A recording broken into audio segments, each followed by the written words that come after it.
রুমে নামাজ পড়ার সময় সামনে চেয়ার রাখলে চেয়ারের সামনে যদি কেউ হেঁটে যায় তাহলে কি নামাজ হবে কিনা, অথবা সামনে কি রাখা উচিত?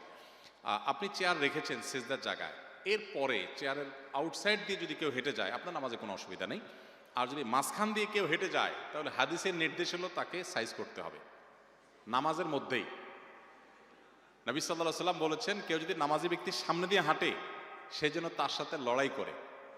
এখানে লড়াই করা মানে তাকে যেন থামায়।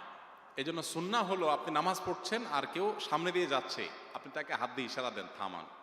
যদি তারপরও না থামে তাহলে নামাজে ঠিক রেখে আপনি উত্তম মধ্যম দিতে পারেন। এখানে উত্তম মধ্যম দিতে গিয়ে আপনি আবার খেলে সেটার দায় দায়িত্ব আপনার। এখানে হাদিসে মূলত মারামারি করতে বলা হয়েছে তা না, হাদিসে বাধা দিতে বলা হয়েছে। আপনি ইশারা ইঙ্গিতে নামাজে আমলে কাসির হলে নামাজ নষ্ট হয়ে যাবে, অতএব সেটা মাথায় রেখে আপনি ইশারা ইঙ্গিতে তাকে বাধা দিবেন।